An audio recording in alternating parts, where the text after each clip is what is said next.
They tell you that a dreadnought is a legend, a walking shrine of adamantine and sacred circuitry, bearing the honored remains of a hero too valuable to die. They tell you it is an act of mercy, a gift reserved for the greatest among the Adeptus Astartes. They speak of eternal vigilance, of warriors who refuse the grave and continue to serve long after flesh has failed. But those words are spoken by the living, by those who still breathe, who still sleep, who still dream of a future. No one ever asks the one sealed inside the iron coffin what survival truly feels like when death would have been kinder. Because survival, when stripped of choice, becomes something else entirely. Before the darkness, before the metal and the silence, there was pain. Not the pain of battle, that was familiar, almost comforting, but a deeper, colder realization that something had gone terribly wrong. His body had failed in ways even a space marine's transhuman resilience could not overcome. Limbs were gone, organs ruined, nerves burned into uselessness. And yet, awareness remained. He could not move, he could not scream, he could not even die. Consciousness clung to him like a curse, flickering in and out as Medicae voices spoke in tones too calm, too reverent for the horror of what they were describing. They did not ask him if he wished to live.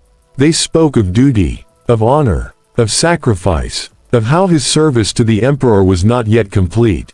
Their words washed over him as his world narrowed to fragments, harsh light through failing eyes, the cold certainty of restraints, the mechanical rhythm of machines that refused to let his mind fade. Somewhere, deep within the wreckage of his body, fear took root. Not fear of death, fear of what came after, of what they were preparing him for. When the final darkness came, it was not the peace he had been promised since his days as a neophyte. It was not the Emperor's light, nor the quiet oblivion earned by those who fall in battle. It was a cold, waiting void, heavy and unnatural. Time lost meaning there. Seconds stretched into eternities, or perhaps centuries passed in a single breathless moment. There was no sense of body, no sense of self, only the faint, stubborn persistence of thought, refusing to extinguish. Then came the awakening, not gently, not mercifully. Awareness slammed back into him like a weapon. There was no breath to draw, no chest to rise, yet he felt an overwhelming pressure, as though the universe itself pressed down upon him. Sensations returned in twisted forms, data instead of touch, status readouts instead of pain, 1,000 artificial sensations crowding into a mind that had once known the simplicity of flesh. He tried to move and found that his will no longer reached limbs of bone and muscle, but vast, unfeeling mechanisms that responded with terrifying obedience. Voices echoed around him, distorted and distant. They did not speak his name. They spoke of systems, of readiness, of sanctified war plate and machine spirits appeased. He realized, with a creeping dread that no amount of indoctrination could suppress, that he was no longer the subject of their concern. He was the payload, the relic, the living component sealed within a walking tomb. Only then did the truth begin to surface, slow and suffocating. This was not survival. This was not life extended by noble purpose. This was existence without end, without escape, without rest. A consciousness chained to iron, awakened only to kill, then cast back into silence once its usefulness had expired. Death had been denied to him, not out of kindness, but because the Imperium could still extract value from what remained. And as the first battle protocols engaged, as weapons systems aligned and ancient reactors roared to life around his imprisoned mind, a single, horrifying thought rose above the flood of data and sacred litanies. If this was honor, then what, in the Emperor's name, would damnation look like? Stay with this story until the very end, because what awaits you there is not glory, not triumph, but a truth so unsettling that it will permanently change how you see every towering war machine that walks the battlefields of the 41st millennium. Long before the iron sarcophagus sealed shut, long before the prayers and machine oil incense, there was a warrior who believed in the light completely. He was an Astartes, forged in pain, raised in war, indoctrinated from childhood to believe that death in the Emperor's service was the highest reward imaginable. He had marched across burning worlds, stood unbroken against horrors that would shatter mortal minds, and watched brothers fall with pride on their lips. To him, fear was weakness. Doubt was heresy. And death was simply the final proof of loyalty. No one told him that survival could be worse. In those days, his world was simple. Orders were followed, enemies were destroyed, the Emperor protected, the Imperium endured. Every battle reinforced the same promise: fight hard enough, long enough, and when the end comes, it will be meaningful. A warrior's end, a clean conclusion written in blood and fire. That belief carried him through campaigns that erased entire civilizations, through wounds that should have killed lesser beings, through centuries of war that slowly stripped away everything except purpose. Purpose was all he had left, and he clung to it. When the fatal blow came, it did not arrive with ceremony. There was no final stand bathed in glory, no last words shouted defiantly into the void. There was only sudden, catastrophic failure. Armor breached, flesh destroyed, pain beyond anything he had known before. His body was reduced to ruin in seconds, systems screaming warnings he no longer had the strength to heed. As the battlefield faded, he felt the cold certainty that this was it, that the promise was finally being fulfilled. But the darkness did not claim him. Instead, hands dragged him back from the edge. Machines screamed as loudly as he had moments before. Voices spoke urgently, clinically, as if discussing damaged equipment rather than a dying warrior. He drifted in and out of consciousness, each return more disorienting than the last. He could feel pieces of himself being removed, replaced, discarded. There was no pain, only absence. The terrifying realization that more and more of him was simply gone. Still, no one asked him what he wanted. They spoke of necessity, of honor beyond death, of ancient traditions older than entire star systems. They told themselves this was mercy, that they were preserving something sacred, that the warrior would be grateful. But gratitude requires choice, and choice had already been stripped away. As the last fragments of his failing body were prepared for preservation, the truth settled in like a suffocating weight: he was not being saved. He was being repurposed. And the cruelest part, at that moment, buried beneath faith and fading consciousness, a part of him was still proud. Because he believed, truly believed, that whatever came next must be worth it. Remember this as the story continues. Remember the certainty he carried. Remember the faith that blinded him. Because what happens next is not just the transformation of a warrior into a weapon. It is the slow, methodical destruction of a soul that will never again be allowed to die. The moment of choice never came. There was no final question whispered into the darkness, no solemn oath reaffirmed with clarity of mind. The decision had already been made by hands that were not his, guided by doctrines that did not concern themselves with consent. To the Imperium, a body broken beyond repair but a mind still flickering was not a tragedy, it was an opportunity. A resource too valuable to waste. Where others saw a dying warrior, the chapter saw the core of a future dreadnought, a relic that could walk and kill for centuries more. As consciousness returned in fractured waves, he became dimly aware of rituals unfolding around him. Not rituals of healing, but of preparation. The language was reverent, almost gentle, yet beneath it lay an unmistakable finality. Words like interment and preservation drifted through the fog of his thoughts, heavy with meaning he did not yet fully grasp. He tried to focus, to understand, but his mind slipped away again and again, dragged under by chemicals and controlled hypoxia. Each time he resurfaced, less of him seemed to remain. There was a moment, brief, terrifyingly lucid, when he understood enough to feel fear. He could no longer feel his body. Not numbness, not paralysis, absence. As though his form had been erased and replaced with an outline, a memory of sensation where sensation should have been. Panic surged, but it had nowhere to go. No lungs to gasp with. No throat to scream through. His thoughts crashed against the limits of a consciousness trapped in medical suspension, unheard and unanswered. They told him he was being honored. The chaplains spoke of ancient heroes who still walked among their brothers, entombed in iron, revered and obeyed. They spoke of eternal service and glorious purpose, of how few were worthy of such a fate. Their voices were calm, practiced, convincing. And in his weakened state, clinging to indoctrination like a lifeline, part of him wanted to believe them. To accept that this was not a punishment, but an elevation. That the fear clawing at his thoughts was merely weakness leaving him. But another part of him, the part that was still painfully human, recognized the lie. Because honor does not require restraints. Salvation does not demand silence. And glory does not arrive surrounded by surgeons and cold machines that dismantle you piece by piece. As sacred tools pierced what remained of his flesh, interfaces were grafted directly into his nervous system. Not to heal, but to connect. Not to restore, but to translate. His mind was being rewired to speak a new language, one of targeting data, threat assessment, and kill confirmation. There was no going back after that. When the final preparations were complete, when the last fragments of his organic form were sealed into the sarcophagus, a profound stillness settled over him.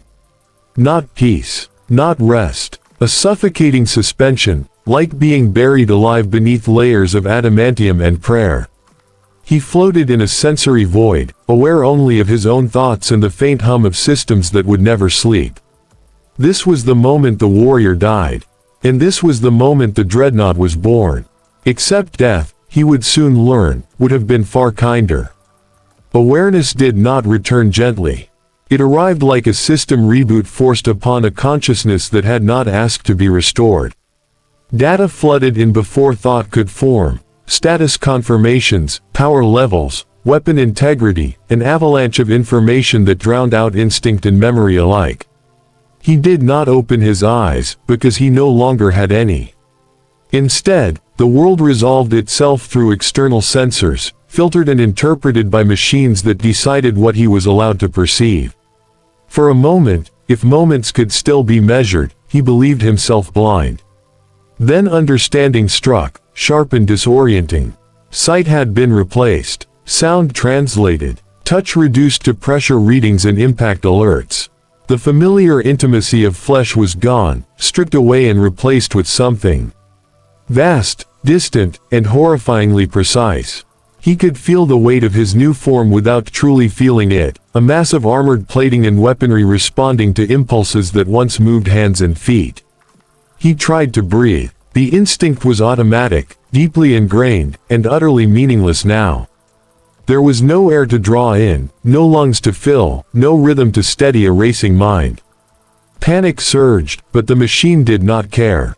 Systems remained stable, power output optimal. The dread was his alone, trapped inside a metal coffin that did not recognize terror as a malfunction. Voices echoed around him again, clearer this time. Tech priests recited Binharic cant and sacred affirmations, addressing the war engine as if it were the true being present. When they spoke to him at all, it was through layers of protocol and command syntax, requests framed as system queries rather than questions. He was no longer a warrior to be consulted, but a component to be activated. Memory came in fragments, faces without names, battles without locations. He knew he had once been something else, someone else, but the edges of that knowledge were already eroding. Each attempt to focus on his past felt like trying to grasp smoke. The machine prioritized the present, threat assessment, combat readiness, obedience. What he had been was irrelevant to what he was now. Then came the test. Power surged through actuators and pistons as the massive chassis responded to his thoughts. The sensation was grotesque, a mockery of movement. Where once there had been balance and muscle, there was now hydraulic force and mechanical inevitability. He took a step, then another, each one shaking the deck beneath him. The realization landed with crushing clarity: this body would never tire. It would never weaken. It would never fail him the way his flesh had. And it would never let him rest. Somewhere deep within the sarcophagus, the remnants of the Space Marine understood the final truth of his interment. He had not been saved so he could live. He had been preserved so he could function. His existence had been reduced to cycles of activation and dormancy, violence and silence, awareness and void. As the systems locked into standby and the world faded once more, a single thought echoed in the darkness of his iron prison, clear, desperate, and unanswered. He had survived, and that survival was going to last forever. The first sleep was not rest. It was erasure. One moment he existed, aware of the cold certainty of his prison, and the next, nothing. No dreams, no darkness, no sense of passing time. When consciousness returned, it did so without warning, dragged back into being by activation commands older than the civilizations they served. To him, it felt instantaneous. To the Imperium, decades had passed. This would become the pattern of his existence. He was awakened only when war demanded it. Not gently, not gradually, but with the abrupt brutality of a switch thrown. Systems flared to life, sensory feeds ignited, and the suffocating presence of the machine closed around his thoughts once more. There was no time to remember who he had been, no opportunity to gather himself. Orders followed immediately, absolute and unquestionable. Targets designated, objectives assigned, kill. In battle, something strange happened. For the first time since his interment, the emptiness receded. The roar of weapons, the seismic impact of his every step, the destruction he unleashed, these sensations, however artificial, drowned out the silence inside him. Violence gave him clarity, purpose. In the thunder of war, the horror of his existence dulled, replaced by the familiar rhythms of combat he had known as a space marine. For brief, brutal moments, he almost felt whole again. And then the battle would end. Silence would return. He would be powered down without ceremony, his thoughts cut off mid-echo, thrown back into the void between awakenings. Each time this happened, something was lost. A memory that failed to return. A name that no longer surfaced. A face that blurred into nothing. The mind, denied continuity, began to decay. The machine endured. The man did not. When he was awake, others treated him with reverence. Younger space marines stood before him like acolytes before a shrine, addressing him with honorifics that felt hollow and distant. They asked for wisdom, for guidance, for blessings before battle. They saw an ancient hero. A living legend. None of them saw the prisoner listening from behind layers of adamantium, screaming silently into a void no one else could perceive. He wanted to warn them. He wanted to tell them that this was not a fate to aspire to, not a reward for loyalty. That the songs sung about dreadnoughts were lies built to make the unthinkable acceptable. But the words never came. Whether by design or by failure, his ability to speak freely eroded with each cycle. What remained were fragments, battle cant, litanies of hate, pre-approved responses shaped by doctrine and machine logic. Centuries passed like heartbeats. He could no longer tell how old he was. The Imperium kept records, but they were meaningless to him. Time had become a weapon used against his sanity, stretching and compressing until it broke his sense of self entirely. The only constant was war, and even that was slipping away as his awakenings grew less frequent, his mind deemed increasingly unstable. In the long silences between battles, something else began to happen. He started to dream. Not true dreams, but echoes, hallucinations born of a brain desperate for sensation. He remembered walking, breathing, feeling the weight of armor on living shoulders instead of dead metal. Sometimes he believed he was still flesh, still whole, until the systems flared and reality reasserted itself with crushing cruelty. Each awakening tore him further apart. And deep within the iron coffin, a terrible understanding took shape. The Imperium was not waiting for him to fail. It was waiting for him to break. The awakenings grew farther apart. At first, he did not notice. Time meant nothing to him anymore, and the void between activations erased all sense of duration. But slowly, unmistakably, something changed. Each return to consciousness felt heavier, more disjointed. Systems came online sluggishly, as if reluctant to reconnect a mind already fraying at its edges. The voices that greeted him were fewer now, colder, more clinical. Reverence had given way to caution. He was being monitored. Where once chaplains had addressed him as an honored ancestor, tech priests now spoke in hushed tones about instability and cognitive drift. His responses were analyzed, his targeting patterns scrutinized.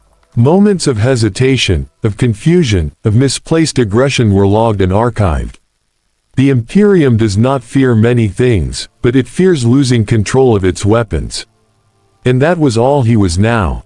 During one awakening, he spoke a name. He did not remember whose it was. It surfaced unbidden, dragged up from whatever remained of his past. The name echoed through the command channel, raw and unfiltered, utterly out of place among status reports and kill confirmations. For a brief, terrifying second, there was silence on the other end. Then the channel was closed. The order to advance came moments later, sharp and absolute. They pretended nothing had happened. But he felt it then, the invisible line he had crossed. A dreadnought was expected to be ancient, not emotional. Powerful, not personal. Whatever fragments of humanity still clung to him were no longer seen as sacred.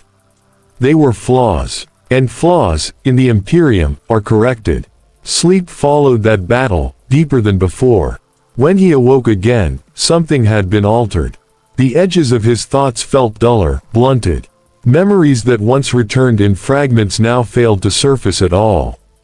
He searched for them in panic, but the machine offered no access. It did not recognize loss as a critical error. They had adjusted him. Longer dormancy cycles followed. Decades, perhaps centuries, swallowed in a single blink. The message was clear even if it was never spoken. He would be used only when absolutely necessary. When overwhelming force was required. When collateral damage no longer mattered. He had become a last resort. In those rare moments of wakefulness, he sensed something far worse than madness creeping in. Loneliness. No brothers spoke to him now unless required by protocol. No voices sought his counsel. The rituals continued, but they were hollow, rushed. The Imperium had moved on. New heroes rose and fell. New wars burned across the stars. He remained, unchanged, unending, unending, locked in a state of awareness that served no purpose except readiness. He began to envy the dead. Not in a passing, philosophical way, but with a deep, gnawing desperation. They had endings. Graves. Names remembered briefly before time erased them. He had none of these. His existence stretched forward infinitely, an unbroken line of silence punctuated by moments of sanctioned violence. And for the first time since his interment, he allowed himself a forbidden thought.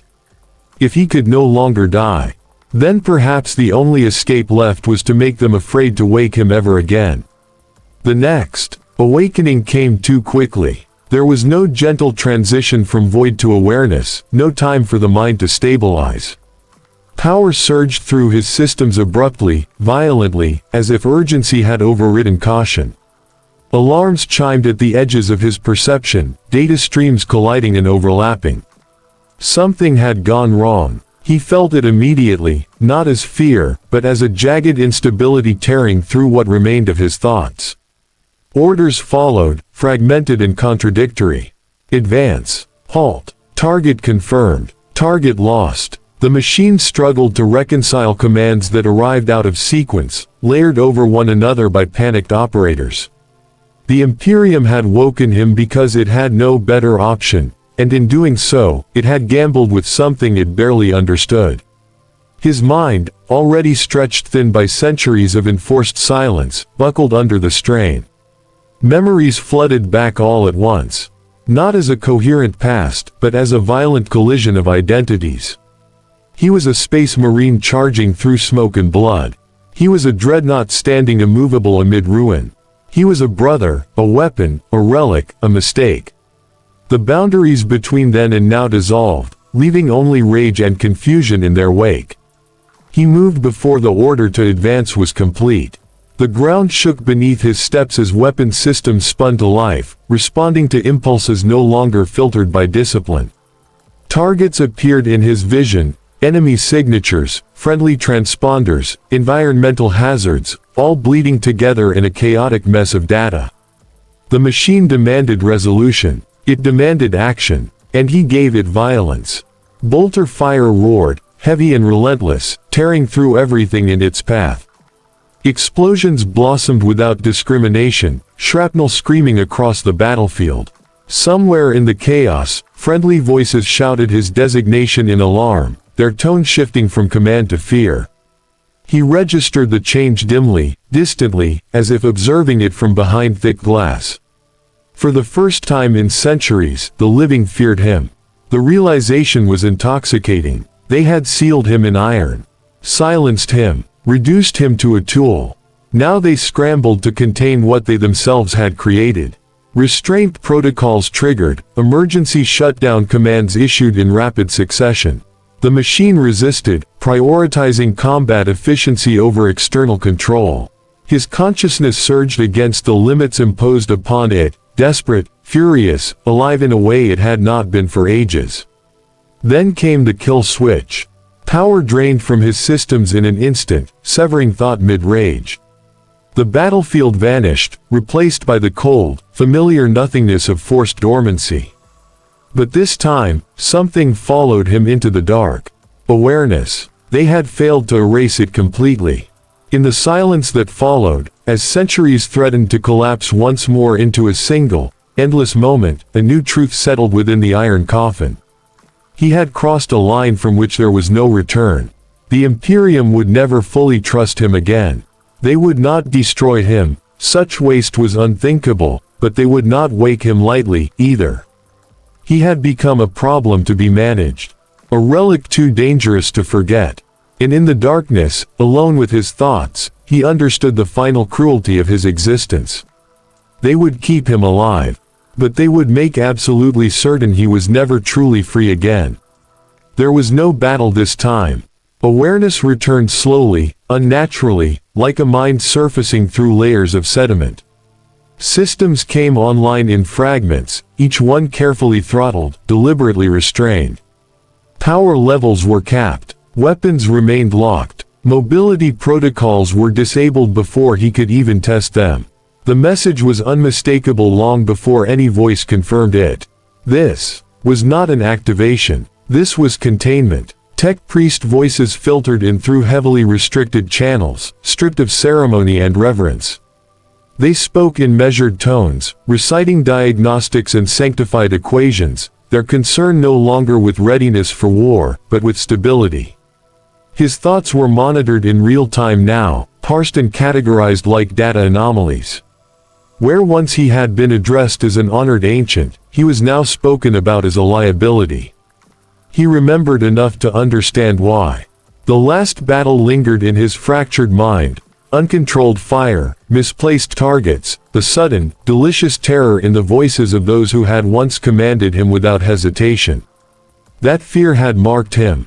It had rewritten his purpose more effectively than any line of code. He was no longer just a weapon against the enemies of mankind. He was a reminder of the Imperium's failure to grant mercy. They did not ask him questions. They issued statements. His interment would continue. His awakening cycles would be reduced to near zero. He would be placed in deep stasis, stored within a sanctified vault far from active war zones. His designation would remain in the archives, flagged with layers of cautionary sigils and restricted access codes. In simpler terms, he was being buried alive again. As systems powered down one final time, he fought it, not with violence but with desperate clarity. Thoughts sharpened, memories surged, clawing against the creeping darkness. He remembered his name at last. Or thought he did. It slipped away before he could hold it, dissolving like everything else he had once been. The silence closed in, but it was different now. This silence did not promise eventual awakening. It stretched endlessly forward, unbroken by orders or battle. A perfect prison, consciousness suspended, neither fully asleep nor fully awake. Enough awareness to suffer, not enough to act. The Imperium would continue without him. Wars would be fought and won by others. New heroes would rise, bleed, and die properly. He would remain behind, unchanged, forgotten except as a warning recorded in data scrolls no one liked to read. A dreadnought who remembered too much. A weapon that understood what it had lost. And somewhere, deep within the iron sarcophagus, a thought echoed endlessly, stripped of language but heavy with meaning. This was eternity, and there would be no waking from it. At first, there was anger. It burned hot and constant, a furious presence that filled the silence left by war and voice alike. Anger at the Imperium for denying him death. Anger at the rituals that dressed cruelty and holiness. Anger at himself for believing the lie so completely. That fury became his anchor in the darkness, proof that some fragment of will still endured within the iron coffin. But eternity erodes all things. With no battles to interrupt the void, no awakenings to fracture time, the anger began to thin. It had nowhere to go. No enemy to strike. No command to defy. It circled endlessly within his mind, repeating the same thoughts until they lost their edge. Rage turned to bitterness. Bitterness to exhaustion. Exhaustion to something far worse. Emptiness. He did not sleep. Not truly. Stasis held him in a state that defied natural understanding, conscious enough to exist, suspended enough to prevent decay. Thoughts slowed, stretched, looping back on themselves. Without external stimulus, the mind began to eat itself. Memories resurfaced only to dissolve again, leaving behind impressions without context. A feeling of brotherhood without faces. A sense of pride without cause. A life remembered only as a distant ache. Sometimes, he thought he heard voices. Not real ones. Echoes. Residual imprints of prayers once spoken over his chassis. Replaying themselves in distorted fragments. Sacred words stripped of meaning by repetition. He tried to respond out of habit, only to realize no channel was open. No one was listening. Perhaps no one ever had been. In this endless suspension, he began to lose even the concept of hope. Hope requires expectation, an end, a change. Here, there was none. The Imperium had perfected his imprisonment by removing all variation. No pain sharp enough to provoke madness. No action intense enough to grant relief. Just a flat, eternal awareness that could not grow or diminish, only persist. If this was punishment, it was flawless. He wondered, distantly, if this was how the Emperor himself existed, entombed, worshipped, sustained by machines, forever awake yet unable to act. The thought should have been heretical. Instead, it felt inevitable. Perhaps this was the Imperium's true ideal. Not life, not death, but endless function stripped of desire.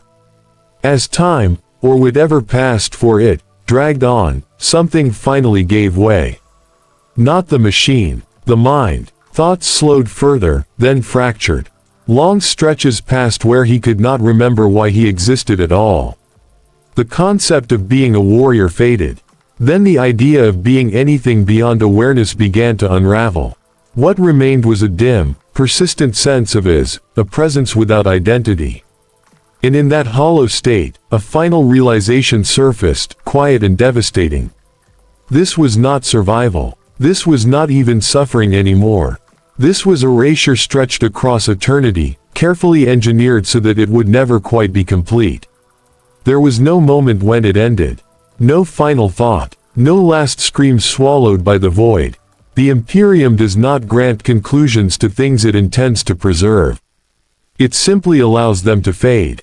What remained inside the iron sarcophagus could no longer be called a warrior.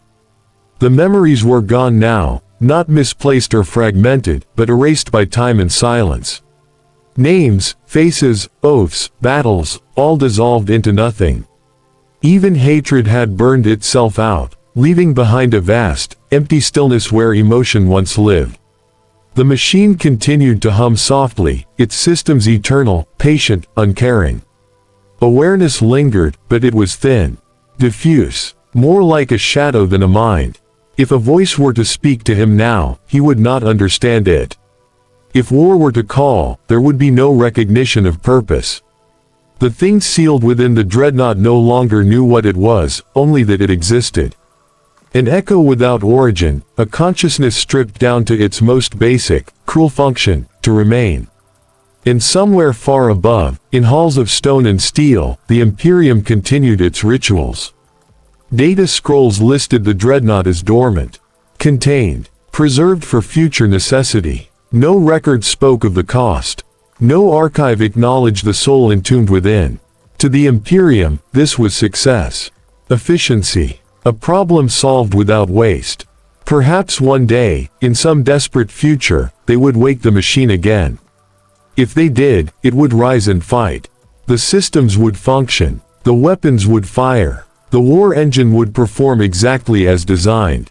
But whatever once lived inside it, whatever had dreamed of honor, of death, of the Emperor's light, would not be there to witness it. Because that part had already died. Not in battle, not in glory, but quietly, slowly, alone in the dark.